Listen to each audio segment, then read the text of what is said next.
జై శ్రీమన్నారాయణ. చరమ పర్వనిష్ట వైభవము అనగా ఆచార్య వైభవము. మోక్షోపాయములలో చరమోపాయము ఆచార్యాభిమానము. చేతనుల స్వరూపమునకు అనగా శేషత్వమునకు ప్రాప్యమగు భగవత్ కైంకర్యమునకు ఆ ఆచార్యాభిమానము అనురూపమైనది. పూర్వాచార్యులు కూడా సదాచార్య సమాశ్రయణమే శరణము అని కృప చేసినారు. బంధ మోక్షములను కలిగించు శ్రీయప్పతి కంటే కేవల మోక్షమునే అనగా మోక్షమునొక్కదానినే కలిగించు ఆచార్యునే ఉపాయముగా స్వీకరించు వారికి భయము ఎన్నడూనూ ఉండదని కృప చేసినారు. అనగా పరమాత్మను పూజించే వారికి కోపము రావచ్చు, వారిపై ప్రేమ కలగవచ్చు. స్వామి రెండూ ఇస్తాడు, కానీ ఆచార్యుడు అభయమును మాత్రమే ఇస్తాడు. ప్రథమ పర్వము అనగా భగవంతుడే ఉపాయమని నమ్మి సర్వేశ్వరుని ఆశ్రయించుట. ప్రాప్యము ప్రాపకము భగవానుడే అని భావించుట. మధ్యమ పర్వము అనగా భాగవతాభిమానము కలిగియుండి దీని వలననే భగవత్ ప్రాప్తి కలుగునని భావించుట. చరమ పర్వము అనగా చిట్ట చివరి ఉపాయము. ఇది ఆచార్యాభిమానమే. ఇలా 3 పర్వములుగా ఉన్నది. భగవదనుభవ, భవలబ్ధ, భక్తి రూపాపన్న జ్ఞానమును పొందిన శ్రీ నమ్మాళ్వార్లు మయర్వరమది నలమ్మరుళప్పెత్తు అని సహించి ఆర్తి చేత పరవశులై ఆనందముగా ఉన్నప్పుడు భగవద్దాస్యము వృద్ధి పొందవలెనని భాగవతుల పాదధూళి గంగాజలము కంటెను పవిత్రమైనదనియూ చెప్పినారు. అట్టి ఆళ్వారులకు భగవదనుభవము కలుగక క్లేశము కలిగిన నాడు ఆ భాగవతులను ప్రాపకములుగా తలచి నేను భగవానుని దర్శించున్నట్లు చేయుడు అని ఆర్తి పరవశుడై సర్వేశ్వరుని గూర్చియే చెప్పినారు.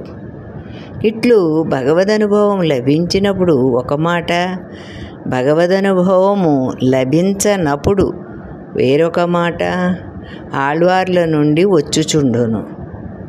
వీరి వలనే 10 మంది ఆళ్వార్లు కూడా భాగవత ఆచార్యాభిమానమే ప్రధానమని భావింపక ప్రథమ పర్వమునందే ఎక్కువ నిష్ట కలిగి తమ సూక్తులను కృప చేసినారు. కావున వీరి సూక్తులలో చరమ పర్వ నిష్ట ప్రధానమని నిర్ణయింపబడలేదు. చరమ పర్వ నిష్టయే ప్రధానమని ఆచార్యాభిమానమునే ప్రధానముగా భావించిన వారు శ్రీ మధుర కవులు. వారి శ్రీ సూక్తిని అనుసరించియే ఈ ఆచార్యాభిమానము యొక్క వైభవమును ఎరుగవలెను. కన్నెన్నుం సిరుత్తాంబెన్ లో మేరినేన్ అవర్ పొన్నడి తేవుమత్తరియేర్ అనగా మా ఆచార్యుల నమ్మాళ్వార్లు శ్రీచరణమునే ప్రాప్యము ప్రాపకము అని పూర్తిగా ఆశ్రయించిన వాడను. నారినాల్ నవిత్తు ఇంబు మొయ్యిదినేర్ అనగా వారి నామమును గుణములను కీర్తించి ఆనంద నిర్భరుడనైన వాడను అని కృప చేసినారు. మధుర కవి ఆళ్వార్లు చరమ పర్వనిష్ఠులు. వారు ఎల్లప్పుడూ ఆనందముతో పరవశించి పలుకుటయే తప్ప ఆనందము లభింపక దుఃఖములో ఉండువారు కారు.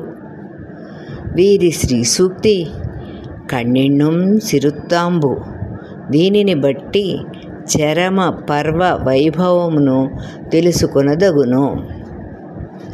స్వరూప ఉపాయ పురుషార్థములను మనము ఎరుగవలెను. స్వరూపము శేషత్వము, నిష్కృష్టమైన శేషత్వము భాగవత శేషత్వము. అట్లే ఉపాయము సర్వేశ్వరుడే. నిష్కృష్టమైన ఉపాయము ఆచార్యుడే. పురుషార్థము కైంకర్యము.